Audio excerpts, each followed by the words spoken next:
Why did the United States attack Libya, Iraq, Afghanistan, and Yemen? Why are U.S. operatives helping to destabilize Syria? And why is the United States government so intent on taking down Iran, in spite of the fact that Iran has not attacked any country since 1798? And what's next?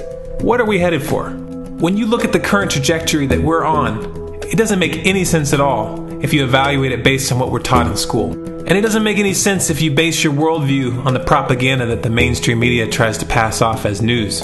But it makes perfect sense once you know the real motives of the powers that be. In order to understand those motives, we first have to take a look at history. In 1945, the Bretton Woods Agreement established the dollar as the world reserve currency, which meant that international commodities were priced in dollars. The agreement, which gave the United States a distinct financial advantage, was made under the condition that those dollars would remain redeemable for gold at a consistent rate of $35 per ounce. The United States promised not to print very much money, but this was on the honor system, because the Federal Reserve refused to allow any audits or supervision of its printing presses. In the years leading up to 1970, expenditures in the Vietnam War made it clear to many countries that the U.S. was printing far more money than it had in gold. And in response, they began to ask for their gold back. This, of course, set off a rapid decline in the value of the dollar. The situation climaxed in 1971 when France attempted to withdraw its gold and Nixon refused. On August 15th, he made the following announcement. I have directed the Secretary of the Treasury to take the action necessary to defend the dollar against the speculators. I have directed Secretary Connally to suspend temporarily the convertibility of the dollar into gold or other reserve assets, except in amounts and conditions determined to be in the interest of monetary stability and in the best interest of the United States. This was obviously not a temporary suspension, as he claimed, but rather a permanent default. And for the rest of the world who had entrusted the United States with their gold, it was outright theft. In 1973, President Nixon asked King Faisal of Saudi Arabia to accept only U.S. dollars as payment for oil and to invest any excess profits in U.S. Treasury bonds, notes, and bills. In return, Nixon offered military protection for Saudi oil fields. The same offer was extended to each of the world's key oil-producing countries, and by 1975, every member of OPEC had agreed to only sell their oil in U.S. dollars.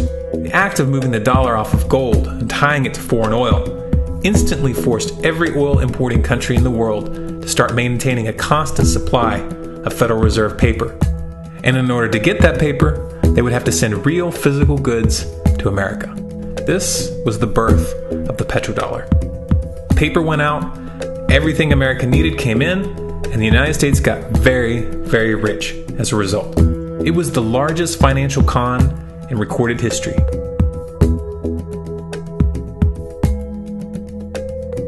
The arms race of the Cold War was a game of poker.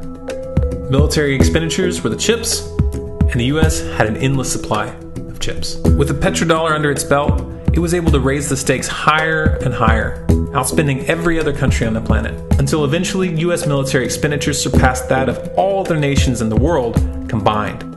The Soviet Union never had a chance. The collapse of the communist bloc in 1991 removed the last counterbalance to American military might. The United States was now an undisputed superpower with no rival. Many hoped that this would mark the beginning of a new era of peace and stability.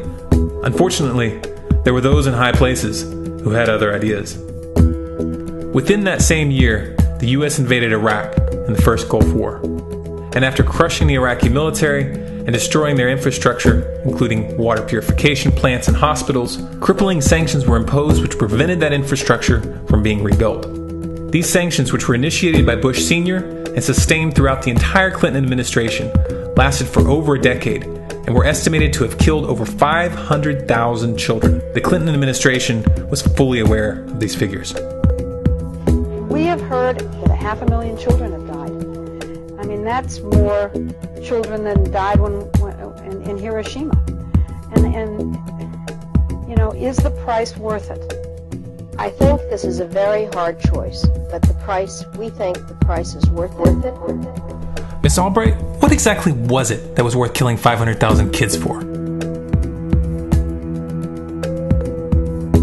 In November of 2000, Iraq began selling its oil exclusively in euros.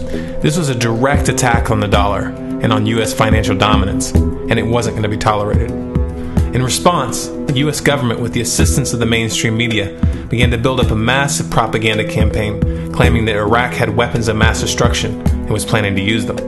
In 2003, the U.S. invaded, and once they had control of the country, oil sales were immediately switched back to dollars. This is particularly notable due to the fact that switching back to the dollar meant a 15 to 20% loss in revenue due to the euro's higher value. It doesn't make any sense at all unless you take the petrodollar into account. So I came back to see him a few weeks later, and by that time we were bombing in Afghanistan. I said, "Are we still going to war with Iraq?" And he said, "Oh, it's worse than that."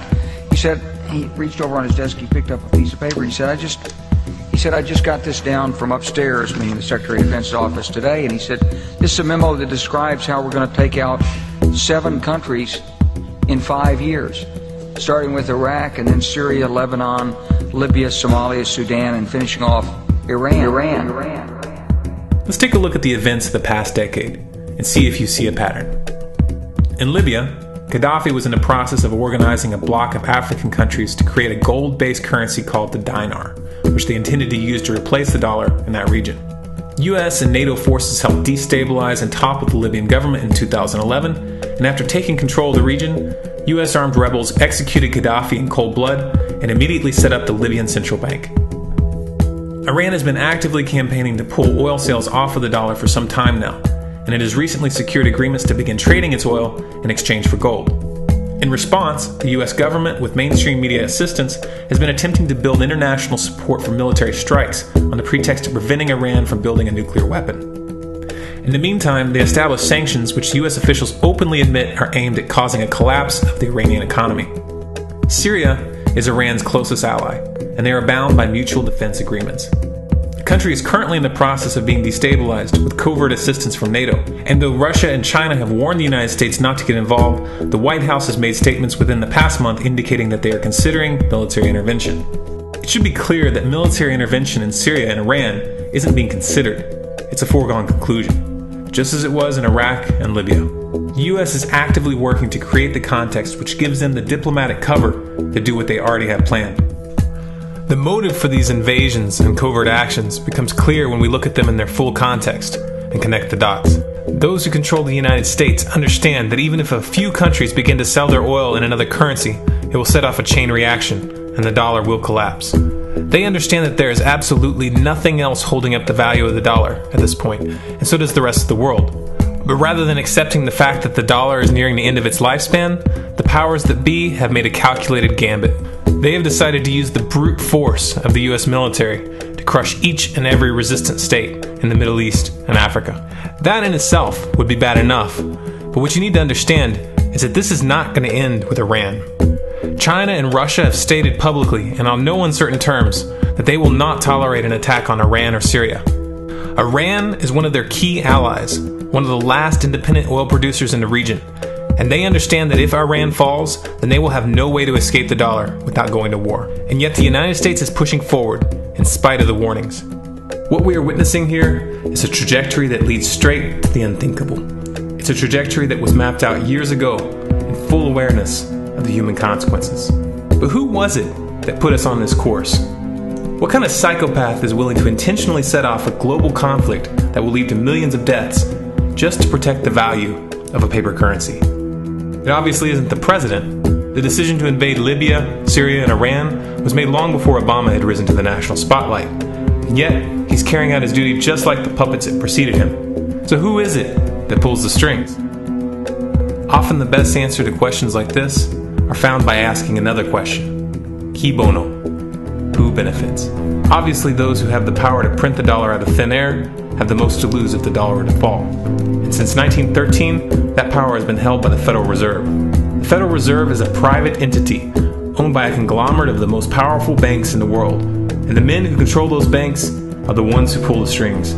To them, this is just a game. Your life and the lives of those you love are just pawns on their chessboard. And like a spoiled 4-year-old who tips the board onto the floor when they start to lose, the powers that be are willing to start World War III to keep control of the global financial system. Remember that when these wars extend and accelerate. Remember that when your son or your neighbor's son comes back home in a flag-draped coffin. Remember that when they point the finger at the new boogeyman. Because the madmen who are running this show will take this as far as you allow them to. So how much time do we have left? It's a question I hear constantly, but it's the wrong question. Asking how much time we have left is a passive posture. It's the attitude of a prisoner who's waiting to be taken out to a ditch and shot in the back of the head. What are our chances? Can we change course? Also the wrong question. The odds don't matter anymore. If you understand what we're facing, then you have a moral responsibility to do everything in your power to alter the course that we're on, regardless of the odds. It's only when you stop basing your involvement on the chances of success that success actually becomes possible. To strip the ill-begotten power from the financial elites and to bring these criminal cartels to justice will require nothing less than a revolution. The government is not going to save us. The government is completely infiltrated and corrupt to the core. Looking to them for a solution at this point is utterly naive. There are 3 stages of revolution, and they are sequential. Stage 1 is already underway. Stage 1 is the ideological resistance. In this stage, we have to actively work to wake up as many people as possible about what is happening and the direction we're headed. All revolutions originate from a shift in the mindset of the population, and no other meaningful resistance is possible without it. Success in this stage of the game can be measured by the contagion of ideas. When an idea reaches critical mass, it begins to spread on its own and seeps into all levels of society. In order to achieve that contagion, we need more people in this fight. We need more people speaking out, making videos, writing articles, getting this information onto the national and international stage. And we especially need to reach the police and the military. Stage 2 is civil disobedience, also known as nonviolent resistance. In this stage, you put your money where your mouth is, or more accurately, you withhold your money and your obedience from the government, and you do everything in your power to bring the gears of the state to a halt. Practiced in mass, this method alone is often enough to bring a regime to its knees. However, if you fail at this stage, Stage 3 is inevitable. Stage 3 is direct physical resistance. Direct physical resistance is the last resort, and it should be avoided and delayed as long as possible. And it should only be invoked after all other options have been thoroughly exhausted. There are those who talk tough and claim that they will resist when the time comes. But what those people fail to realize is that if you are inactive during the first 2 stages and save your efforts for the last resistance, then you will fail. When the Nazis were moving door to door, dragging people out of their homes in Germany, that was the time to fight back physically. But due to the lack of ideological resistance and civil disobedience leading up to that moment, even an armed uprising would have likely failed at that point. An armed uprising can only succeed if the people have established an attitude of active resistance. And active resistance is only possible after their minds have broken free from the mainstream propaganda. If you want to fight back, it's now or never. You're not going to get another chance, and the stakes are far higher than they were in Nazi Germany.